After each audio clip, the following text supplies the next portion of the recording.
Hari ini, tetangga kita adalah seorang aktor luar biasa dan sahabat lama gue di MTV. Ini dia, Ringo Agus Rahman.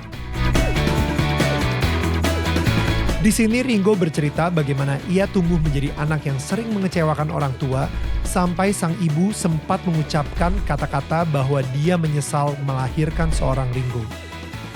Tapi, cara Tuhan untuk meminta Ringo berrekonsiliasi dengan sang ibu malah menjadi titik balik hidupnya hingga sekarang ini. Inilah dia kisah tetangga kita.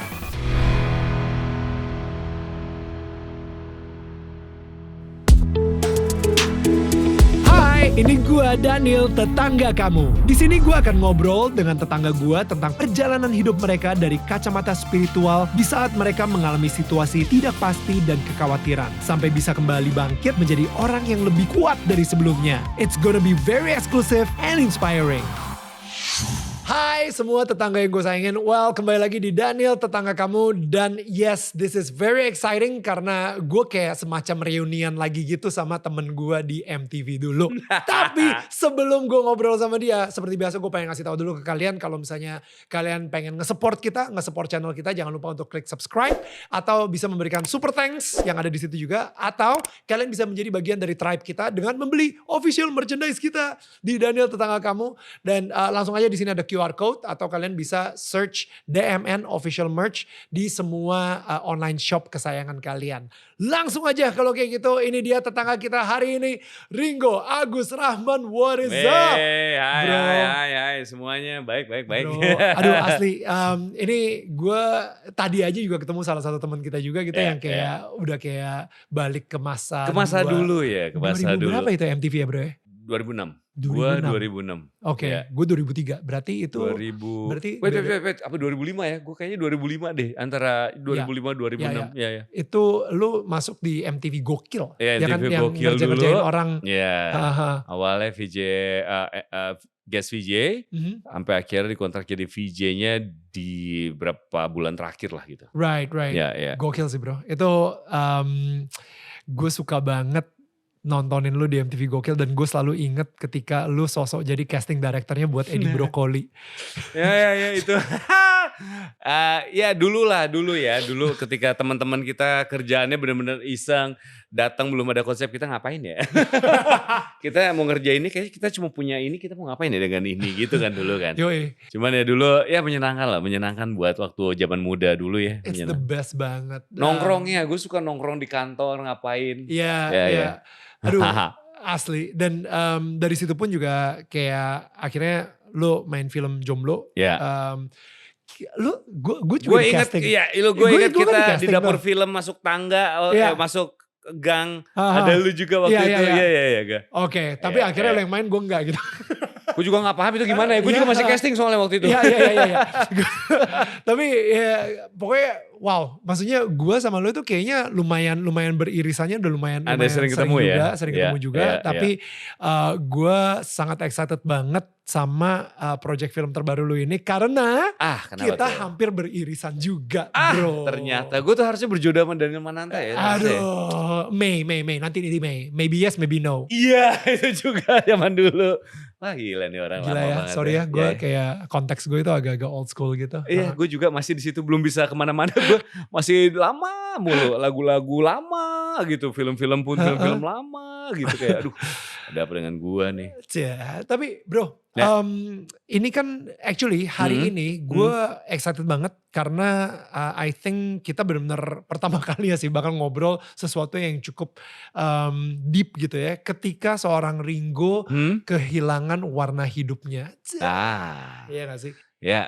Maksudnya gue pengen nanya juga sama tetangga gue gitu. Maksudnya kalian yang lagi nonton, kira-kira kalian pernah gak ketika lu dengerin ini gitu, lu kepikiran gak sih kayak actually ada sih momen ketika gue sempet kehilangan warna hidup gue gitu. Ada lah, semua orang pasti ada. Gue gak tahu ya Exactly. semua orang ya, jangan jelas kalau gue ada sih gitu. Kayak ketika lu ngerasa hambar banget, lu kalau gue bingung, tahapannya banyak banget nih gitu. Kalau ngomongin duka, pasti ya semua juga kehilangan warna hidup. Cuman ini dimulai ketika gue merasakan waktu muda itu gue Kan anak yang mungkin berprestasi juga enggak, ya Mhm. enggak tahu gue tuh mau jadi apa sih, peran gue di dunia ini tuh mau ngapain gue gitu. Kayak belum ada purpose-nya aja dalam hidup gitu. Mmm, Lu sendiri juga belum jadi enggak, aktor dong saat itu ya? belum, ini masih jauh sekolah pada saat itu, mungkin yang berasa adalah pas kuliah gitu ya. Right. Ini kalau ngomongin generasi gitu, kita kebanyakan di generasi gue itu kan orang tua yang nggak tahu parenting kayak sekarang, infonya di mana-mana.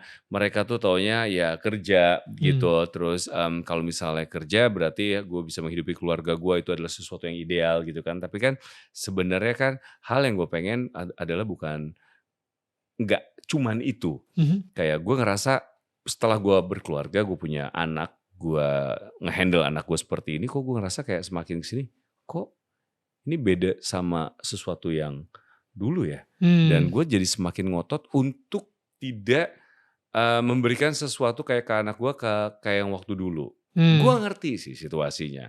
Bokap gue kerja waktu itu adalah seorang aparat Sebagai apa? negara, Sebagai apa? tentara Tentara? tentara dan bagiannya intel. Jadi gue Mmm. bukan kayak bokap ada jam pulang kantor, Mmm. jam 5 dia selesai bisa ke rumah. Right, right. Kadang-kadang ada berhari-hari, berminggu-minggu, berbulan-bulan nggak pulang, Mmm, kayak gitu-gitu lah. Itu bentar, Mmm, Intel itu gue penasaran. Ini, iya, iya, iya, iya. itu kayak semacam James Bond gitu gak sih? Kayak Enggak, gue sih ngeliat CIA. bokap gue nggak gitu. Oh, CIA gitu, maksudnya yang kayak Iya, iya, Intel tuh yang Intel. Gue nggak, mata-mata kan? Maksudnya iya bukan hanya mata-mata, ya gue tuh nggak tahu persis ya, karena nggak pernah ngobrolin kerjaan, karena gue masih kecil kan. oke. Cuman yang gue tahu adalah tugasnya itu, bokap gue dulu pernah gondrong lah, nggak kayak tentara pada umumnya, tegap Right. dan berseragam terus. Gue jarang nggak yang lihat bokap gue pakai seragam tentara, agak jarang ya dulu ya. Wait, tapi Intel itu jadi kayak undercover gitu? Maksudnya Apapun kejadian yang ada di negara ini, bokap gue selalu sibuk aja. Kayak misalnya ada, gue inget apa ya, di Bandung tuh ada kejadian apa, bokap gue entah kemana. Terus mmm, apa ini tuh juga entah kemana, dia harus tahu tuh. Gue masih mmm, ingat kalau dulu tuh ada, ada logo, anak buahnya sempat ada penemuan logo gambar partai terlarang apa gitu-gitu. mhm. Dia ikut Dia sibuk langsung juga. masuk. Ya, jadi gue tuh kayak, eee, kemana ya gitu. Jadi gue ditinggalkan Wow, sama si kakak gue 2, oke, heeh. nyokap gue yang juga mungkin capek kali ya, capek dengan anak yang mulai gede bandel-bandel ini, terus ibu yang capek. Gue sayang banget sama nyokap gue. By the way, sorry banget gue potong Iya, iya, lagi iya, gitu ya. iya. Gue, keinget aja gue Mmm, sempet ngobrol sama, seorang, bukan security ya, tapi maksudnya I think Intel juga, heeh, heeh. tapi dari Inggris. Dia Oke. emang ngejaga, kedutaan besar Inggris di Mhm, Indonesia gitu. mhm, mhm. Nah, dia bilang, "Actually, lu kalau misalnya lu tahu seberapa banyak ancaman yang terjadi di Indonesia, Mhm, mhm. lu bakal nggak bisa tidur. Oke. Tapi Indonesia itu mempunyai intel yang atau, the security-nya itu bagus banget sampai ya kita bisa hidup damai dan tenang seperti ini. Padahal yang mereka tangkep-tangkepin, yang mereka tutup-tutupin itu banyak banget dan hampir setiap minggu ada pasti. Iya, Jadi kita jujur nih, mhm. gue ngerasa kayak gue berhutang budi banyak sama bokap lu padahal gue belum Ya pernah gue kenal nggak bokap tahu, lu. gue nggak tahu. You know what I mean? Sebentar, jangan, merasa berhutang budi atau gimana dulu, sebentar. Nggak, cuman gue ngerasa banget, Mmm, gue tuh tahu kalau apa yang jadi prioritas bokap gue mungkin negara atau kerjaannya gitu ya, mmm, nomor satu. mmm. Gue kadang suka pengen nanya, kalau zaman dulu ya, keluarga tuh nomor berapa ya gitu. Enggak, gue punya hubungan yang baik-baik aja sama bokap sekarang, cuman gue sekarang banyak mempertanyakan kayak, gue nggak punya hubungan kayak lo belajar ditemenin, atau bahkan gue kaget ketika gue ke temen gue, teman sekolah gue, jam 5 gue main sampai jam 5 sore, tiba-tiba bokapnya ada, terus, halo, nggak dadah-dadah ke temennya, terus, "Kamu PR apa? Sini dibantuin." Kayak, "Hah, kok bisa begini? Mmm. Kok bisa gini ya hubungannya?" Gitu lah, Oh wow. gitu. Jadi gue kayak, tapi ya nggak apa-apa gitu, mungkin semua orang jalurnya beda-beda aja gitu. Mmm. Cuman gua itu akhirnya ya tumbuh menjadi anak yang nggak tahu mau kemana aja. Gua nggak bilang gua adalah anak bandel, enggak, gua anak baik yang lemah iman aja. Dipengaruhi sama lingkungan sebegitu gampang, Mmm. terus, kayak, tiba-tiba entah bagaimana gua ke arah yang bahkan gue juga nggak mau sebenarnya. Gue dulu bergantung sama nyolong duit bokap nyokap gue, nyolong terus tuh. Oh wow. Ya gue colong-colong terus karena kenapa? Karena gue rasa ya itu cara bertahan hidup gue pada saat itu. Untuk beli apa? Nggak tahu buat apapun yang menurut gue mencapai kesenangan aja, buat pacaran kayak, buat apa segala macam. Hmm. Terus sampai ke menjelang lebih dewasa lagi, gue pernah diusir dari rumah. Sama nyokap. Sama nyokap gara-gara gue ngejebolin tagihan telepon mulu. Oh damn. Ya kan, Oke. ngejebolin dulu kan telepon rumah tau gak lo, Ya. telepon rumah kalau misalnya lu jebolin, lu telepon nyokap gue udah tidur, wah gue akan bergerilya malam hari dengan jebolin, dengan pakai sendok kayak apa segala macem. Itu maksudnya apa sih ngejebolin telepon rumah? Telepon kan dikunci kan, kalau lu tahu telepon rumah tuh dikunci. Supaya lu nggak nelfon. Ya. Jadi gemboknya lo. Gue apa-apain lah segala macam dan sampai habis akhirnya. lu teleponan sama. Iya gue teleponan sama siapapun lah. Iya, oke. Terus tagihan telepon sempet dulu banyak banget sampai berapa juta dan penyebabnya pasti gue kan. Wow. Akhirnya kayak wah kayak miara maling nih gitu. Dan lu diusir dari rumah. Gue pernah diusir dari rumah terus macam-macam. Nyokap adalah orang yang paling dekat sama gue. Oke. Gitu. Jadi kayak kalau karena paling dekat jadi kayak berantemnya aja ngelawannya aja berani kan. Tiba-tiba kalau bokap ya karena nggak berani, karena bokap nggak pernah sih keras sampai kayak gimana nggak pernah. Karena dia tegas aja gue udah takut gitu. Kalau nyokap tuh kayak pernah sampai gue nggak percaya gitu kalau nyokap gue ngomong nyesel ngelahirin gue. Oh damn. Ya pernah nyesel ngelahirin gue. Lu tuh datang dari ini gue gitu, tapi lu kayak gini gitu. Nggak nyesel ngelahirin gue kayak waduh. Wow dah semenjak dari situ gue kayak ngerasa ya udah terus gue ngapain ya gitu. Toh gue bukan anak yang diharapkan, nggak perlu kayaknya gue berprestasi kayaknya nggak perlu ya, nggak perlu ada pembuktian apapun bahkan ke diri gue sendiri kayak nggak usah ya gitu. Jadi pada saat itu gue ya kemana-mana aja, apapun yang temen tawarin way out apapun ya menyenangkan aja. Lu ikutin aja. Ikutin aja gitu, kayak gue nggak ngerti kenapa sih alkohol itu dilarang. Iya gimana kita bisa tahu kalau kita nggak coba apa rasanya. Right. Gitu. Narkoba itu dilarang. Iya, tapi kenapa banyak yang beli gitu. Ngerti gak sih? Ya namanya si anak muda ini kan bingung kan, dilarang nggak boleh. Tapi kok banyak banget ya gitu loh. Kalau segitunya pokoknya itu nggak enak, itu bisa membahayakan. Tapi kok laku banget ya gitu. Ngerti kan? Jadi kan kayak ada apa ini? Belum lagi dulu tayangan-tayangan TV dan film kan banyak sekali tentang film-film bandar narkoba keren gitu loh ya kan itu mafia Itali gitu kan seru-seru. Nah gue jadi anak muda yang nggak ada batasannya aja, cobain ini cobain itu, apa yang gue tuju di dalam hidup gue nggak tahu. Dan ini pas lagi SMA atau kuliah? SMA dan kuliah. Oke. SMA dan kuliah. Dimana lu udah ngedenger banget, maksudnya pertama lu kayak menjadi unwanted son banget.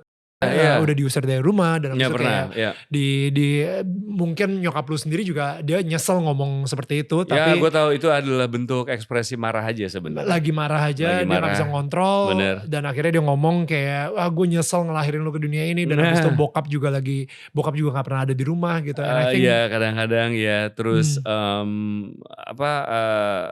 gue waktu itu ada momen dimana gue tidurnya banyak di radio gue sendiri ya. Gue dulu kerja radio, tidurnya di ruang siaran karena waktu itu gue digebukin sama abang gue. Gue digebukin. Setelah gue digebukin, gue pikir ada orang tua yang akan membela gue. Ya kan, gue kabur dari rumah, gue cabut lah berapa hari gitu. Siapa tahu dicariin gitu dan. Nah, siapa tahu gue dicariin dan segala macam. Kagak dicari dan pas pulang kayak nggak ada apa-apa. Loh, gue kayak gimana sih? Anak lo baru digebukin, kepala gue baru tonjok deh sama abang gue. Aduh, nggak dicariin juga. Gue pikir kayak gue aja kalau misalnya dua anak gue yang gue punya sekarang berantem aja gue khawatir gitu ya kan. Ini kayak nggak ada apa-apa terus kayak lo kok gue sakit hati. Gila. Gue sakit hati anjir, berarti kalau ada apa-apa sama gue gak ada yang peduli ya gitu. Gak ada yang peduli. Nah akhirnya makin dari situ gue gak tahu ya. Mungkin guanya juga dablek atau gimana. Gue ngerasa di pelajaran sekolah gue gak punya harapan. Pelajaran kuliah gue gak punya harapan. Dan ya makin gak jelas. Semakin gak jelas itu entah bagaimana gue cuman ikutin. Gue ngerasanya jalan yang udah dicatat sama Tuhan aja gitu. Gue tinggal jalanin. Nah bagaimana dari siaran radio gue dapat tawaran main film jomblo waktu itu. Ya kan, film jomblo pada saat itu dan akhirnya gue punya penghasilan sendiri.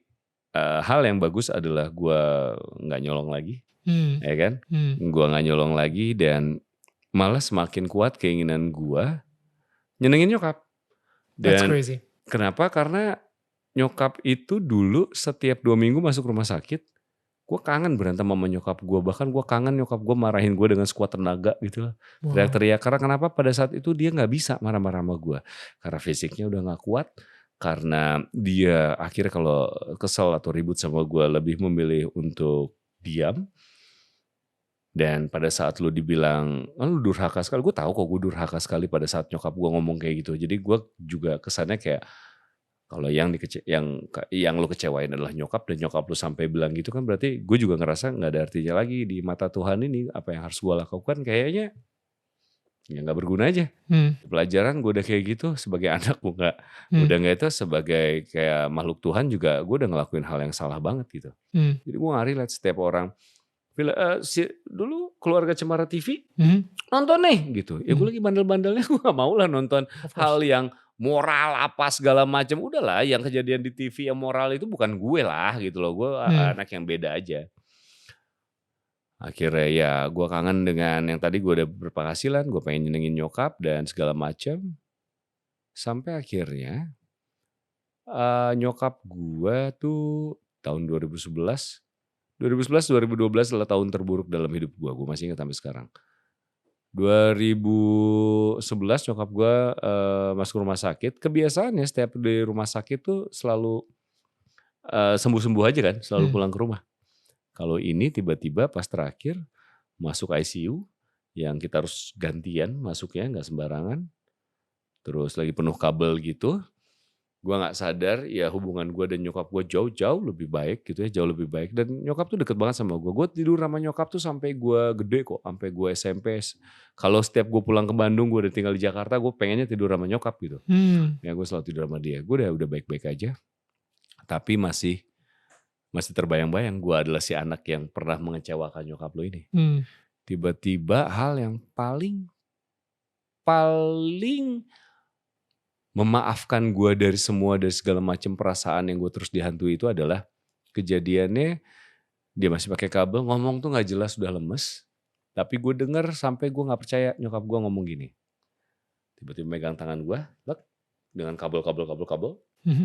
Gue selalu ingat, kau tuh anak yang berbakti.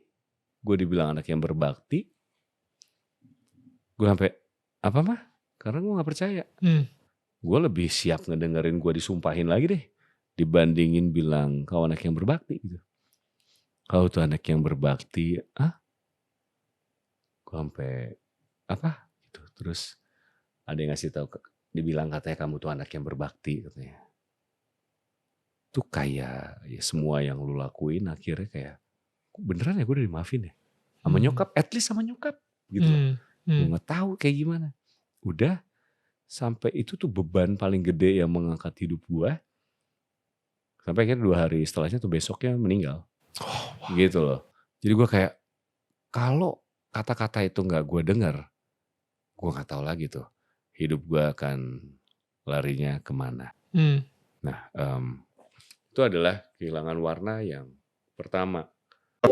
Kuliah gue gak berprestasi. Gue kayak bingung prestasi apaan. Gue olahraga gak punya prestasi. Gak ada prestasi sama sekali gitu. Gue gak pernah casting kan. Gue gak pernah pede. Gak pernah mau juga. Karena gue pikir dia pesimis aja. Ngapain gue casting. Pasti gak diterima kok. Jadi waktu itu gue yang paling penting adalah gue punya niat untuk membahagiakan nyokap gue. Tapi gue gak bisa.